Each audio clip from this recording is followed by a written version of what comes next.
Photoluminescence is a spectroscopic characterization whereby we will prove the electronic state of the material. So you can see we have excitation photons. So some EM waves, they are being incident on one sample. So that sample can absorb, and then part of the EM waves can be transmitted without any change. So transmission can happen. So this is basically your UV visual. So where part is absorbed and the other is transmitted. So we usually see in UV visual spectroscopy. Then we can have part of the photon like absorbed and then re-emitted. So re-emitted as a Raman scattering. So they may have a different energy than what is the incident one. Then we can have a Rayleigh scattering whereby whatever the photon incident, the same energy they are emitted back. And then we have photoluminescence or luminescence. So here the EM wave is in photon visual light, so it is photoluminescence.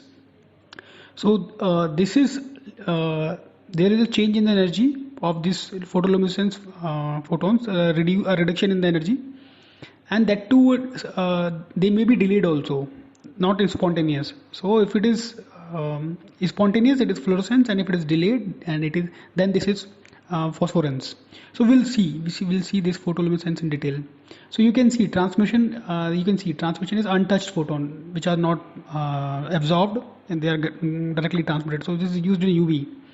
Rayleigh scattering. So this is elastic scattering. So no change in the frequency of incident photon and the emitted photon. Raman scattering. So it is inelastic, whereby there is change.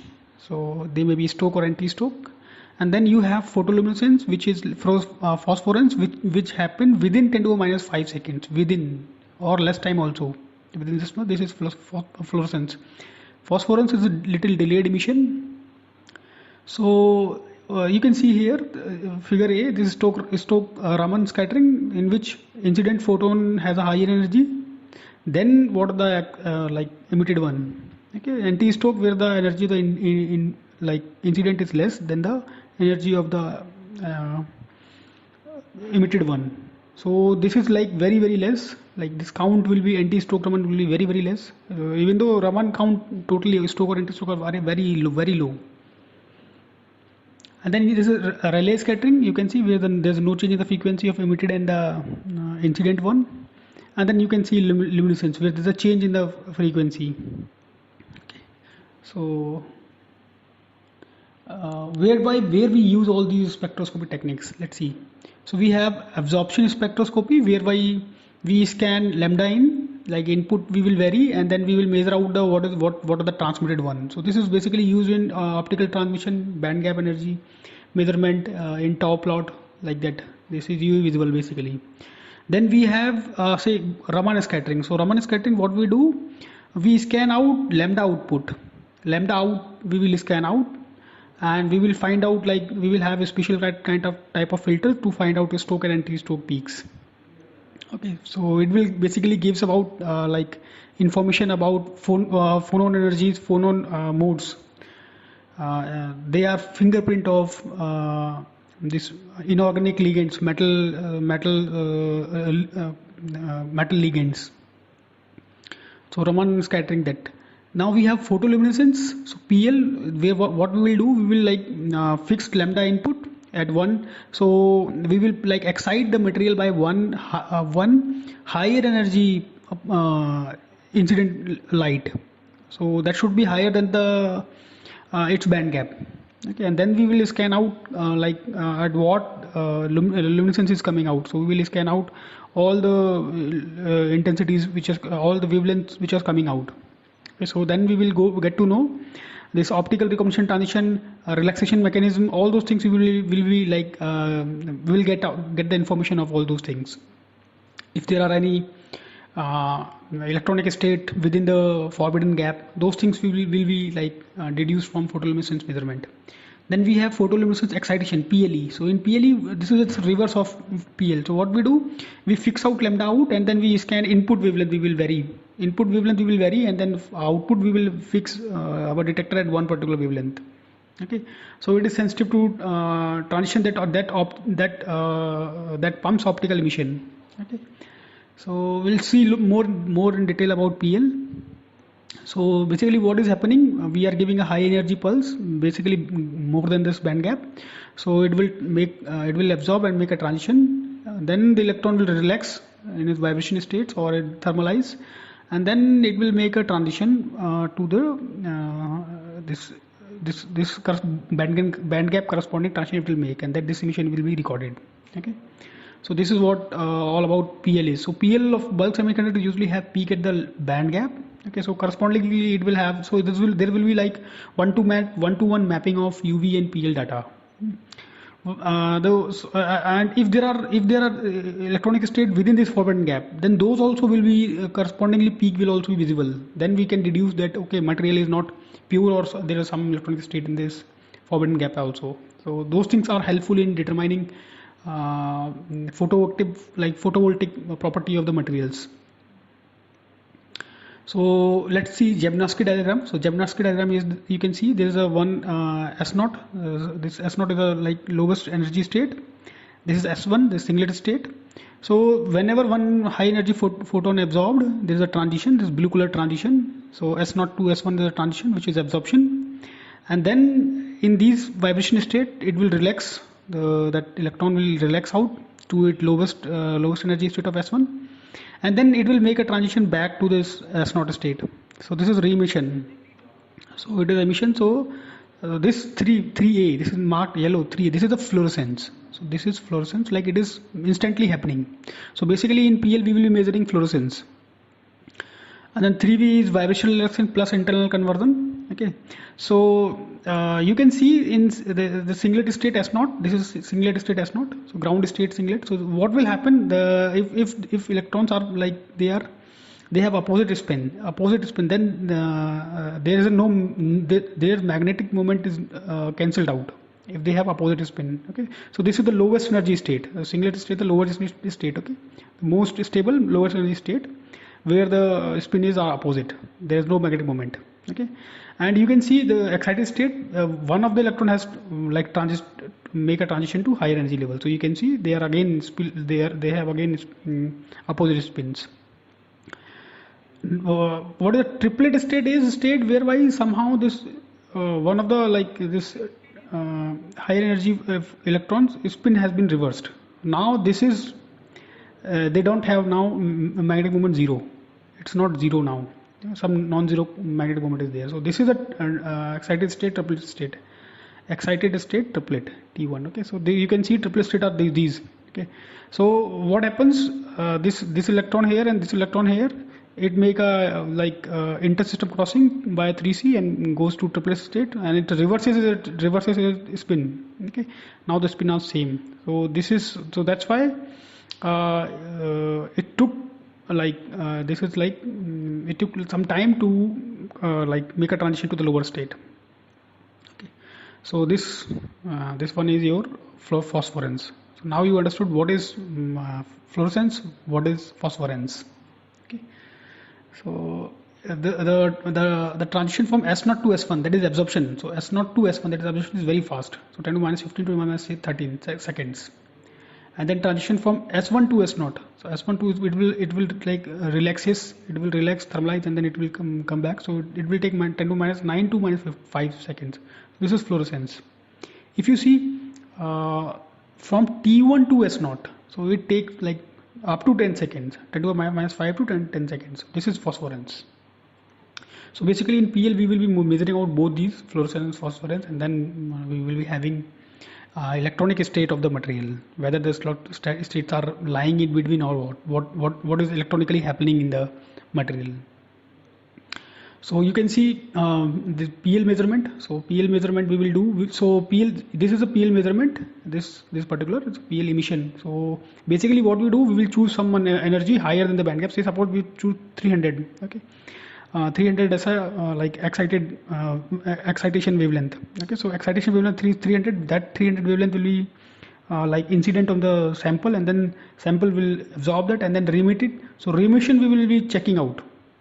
We will be like having detector to check it out. So if it is 300, so then we will take from 350 to say less than 600. Basically, what will happen now? There will be harmonics coming out. If we chase 300, so we have to take data from say 350 to 550. So at 600 there will be harmonic coming, at 900 there will be second harmonic coming. So that was the case. So in this case, these detail will be written in the paper where they are performing the data. So that's what the PL is. So and then we have PLE. So in PLE, so you can see PLE is excitation wavelength is fixed, emission intensity versus wavelength is obtained by scanning monochromatic of the spectrometer. So that is what the PL is. Now PLE emission is detected at a fixed wavelength. So we will fix wavelength first. So that wavelength will be fixed, and then we will be varying out the excitation wavelength. Okay. So while excitation wavelength is scanned to obtain emission intensity versus excitation wavelength. So suppose we are checking PLE at say 350. So then we will vary the incident wavelength, and then our detector is fixed at 350 nanometer only to check the intensity of 350 nanometer upon variation in the incident wavelengths. Okay. So PLE is similar to absorption in some sense with much better sensitivity. Detection limit can be order of 3 magnitude smaller than the encountered in absorption spectroscopy. So now I think this is very much clear what is PL, why we do PL, and what is the fundamental behind PL, concept behind PL measurements. Okay, so we will see one of the example here. You can see. So let's go to this data. So this is CDS data, CDSE data, cadmium selenide data. So cadmium selenide data is this line is the UV visible of the cadmium selenide. Okay, so it has some absorption or onset from say 600 somewhere around 650, less than somewhere around 650. This is the UV plot. At this plot is like all those wavelengths are start absorbing in the UV in the CDS. Okay, all higher wavelengths are not being absorbed. So you can see a corresponding PL peak at the particular band gap. So this will be this band gap. Near about this energy will be this wavelength correspond to its band gap, and then you can have one-to-one matching of PL and UV. Okay. So this signifies that it has no no energy state in forbidden gap. So this particular data. You can see also here if this CDS quantum dots are there. This is core only. It has a little bit higher absorption of onset. So with thickness or with layer, this wavelength is increasing, or that means band gap is increasing. And band gap basically this band gap is decreasing, and then PL is also correspondingly matching it. So PS or PL UV data, one-to-one correlation of PL and UV. So you can see here also PL. This is at 621 PLE. So at 621 they have fixed, and then they are checking where they are varying the incident light and checking what is the emission at 621. So 621 will lie somewhere here. So this is a mark of 621, so somewhere here. So that is what. And 585. So 585 somewhere here, and then they are 585 somewhere here, and then they are checking. So the application of PL you can see to find out to compute energy spacing and relaxation characteristic of electron hole. Okay, so that's what to get a clear electronic picture of a material. So if I give you one example of PL, you can see this is the figure which I've taken from this paper. So this is basically CZTS material. So CZTS has a band gap of 1.5 electron volt is the band gap of the CZTS. Okay, and its PL peak is coming at near about 1.3. So that means there is a energy state in its forbidden gap. So it has a localized localized energy state in the forbidden gap. So there's a band gap fluctuation. Okay. So these things are like very much useful while characterizing photovoltaics material. So photovoltaics, like VOC of the photovoltaic material will be equal to the band gap or always less than the band gap. So now here there's a peak, so that means its band gap its voltage will be further lowered. So you can see for CIGS the band gap is around 1.2, and the PL peak is also matching at the same. So like there is no difference here, and there's a huge difference. So that means it has a CJTS has a more number of allowed energy state in the forbidden gap, and whereas CIGS is clean. So these are near to the band gap. So these states are near to the band gap. So the density and all those things can be find out. So this is the example. So if I show you data in my sample data in origin, let's see.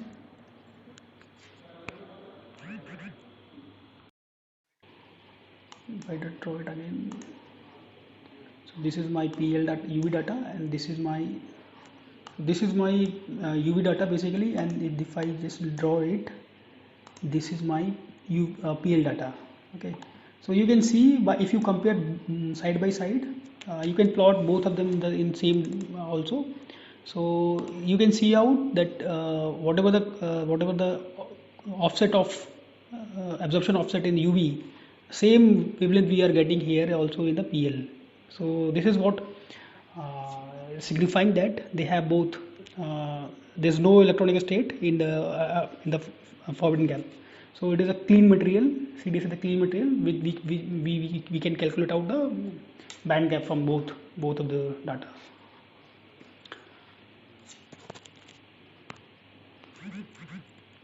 So that's all about PL.